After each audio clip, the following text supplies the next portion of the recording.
I hadn't expected to see it, but life rarely waits for plans to fall into place. It was a Tuesday evening, the kind that could have been any other. The TV murmured softly in the living room. Dishes piled high in the sink. Silence had settled where laughter used to live. I had left her phone on the nightstand, screen up while she showered. Steam drifted under the door, and I heard her humming a tune I didn't recognize. Then the screen lit up. The preview texted me like a punch. So, same hotel tomorrow night. Can't wait to see you again. I froze, suspended between disbelief and denial. Maybe it was a mistake. Maybe it wasn't meant for me. Some prank. Anything explainable. But before I could collect myself, another message appeared. I'll bring the wine this time. Just bring yourself. My chest tightened, my throat dry. I had never gone to her phone before. Never needed to. Trust had always been the backbone of our marriage, or so I thought. My hand shook as I picked it up, opened the thread, and saw it all. Weeks of messages, plans, excuses. Nights she claimed were tied to work, errands, or friends. Lies masquerading as ordinary life. The name didn't mean anything, but the tone left no doubt. She wasn't just chatting. She was plotting secrecy. Tomorrow was a piece of it. When she stepped out of the bathroom, her robe, smiling faintly, scented with familiar lavender I'd fallen asleep next to for years, I felt nauseous. Tomorrow, she'd smell like him. I didn't confront her that night. I let her sit beside me on the couch, head lightly against my shoulder, phone clutched like armor. I forced a joke that fell flat. Her laugh, light and familiar, cut through me like a knife. I didn't sleep.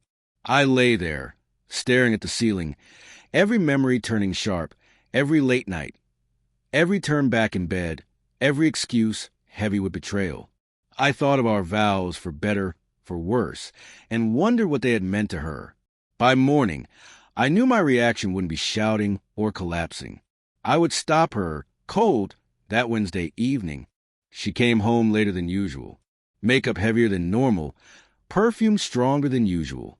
She smiled at me in the kitchen, but her eyes flickered, the look of someone halfway out the door. "Smells good," she said, setting down her purse. "I thought we could have dinner together tonight." I replied evenly, "It's been a while since it's been just us." Her mind raced for excuses. "Actually, I might have to step out later. Sarah from work." I cut her off. "Don't lie to me, Anna." Her face went pale. "I know about the hotel," I said quietly but firmly. "I know about him." Her lips parted, words failing. The mask she'd worn for weeks cracked. "Guilt, fear, shame. You don't understand," she whispered. "No," I snapped. "I understand perfectly. You made a choice, planned it, and we're about to walk out the door while lying to me." Tears welled in her eyes. "It's not what you think." "Then tell me," I demanded. "Tell me why my wife couldn't look me in the eye and say she was done, instead of sneaking around in hotel rooms." Silence stretched unbearably, then barely a whisper. "I don't know why I did it," she said. "Convenient." I laughed bitterly. We sat at the table, untouched food between us. Her excuses spilled out, loneliness, feeling invisible. It just happened. Betrayal doesn't just happen. It's deliberate, chosen over and over. Each excuse another knife. "So, what was the night supposed to be?" I asked, voice breaking despite my effort to stay calm. "Your grand escape, a romantic evening, while I sat here believing you were with friends." Her hands trembled. "I wasn't going to go," she whispered. "Don't lie again," I said coldly. "You were dressed for him before you even walked through the door." Her tears finally fell. "I made a mistake, Daniel. Please, I don't want to hurt you, but you did. Every moment since that first message. You kissed me goodbye while planning another lie. You hurt me." She reached for my hand.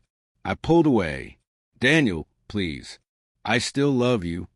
I shook my head. "No, you don't get to use that word. Not after this. Love doesn't look like betrayal. Love doesn't schedule hotel rooms." The rest of the night blurred. Tears, desperate explanations, promises. She swore nothing physical had happened, as if that erased the betrayal threaded through every word she sent. But in my mind, the damage was permanent. Trust was gone. The foundation of us rubble. That night, I packed a bag. She followed, sobbing, voice broken. Don't leave. We can fix this. I'll end it. I'll do anything. I stopped in the doorway, suitcase in hand. You were willing to risk everything for one night with him. I said quietly, and now you want me to believe you'd do anything for us? You ended us the moment you chose him. Her sobs echoed as I closed the door behind me. The first night was agony. A cheap hotel, a thin mattress, staring at the ceiling, wondering how my life had unraveled and how the woman I trusted most could hurt me so completely. Each day, the fog lifted. Her tears, her promises, all too late. When it mattered, she didn't choose me. People asked if I regret leaving, if I should have tried harder. The truth? When someone shows you what your love is worth to them, you believe it. Anna showed me. And that night when I said, "Don't lie to me," I know about the hotel. I finally freed myself. I understood I deserved someone who never needed stopping in the first place.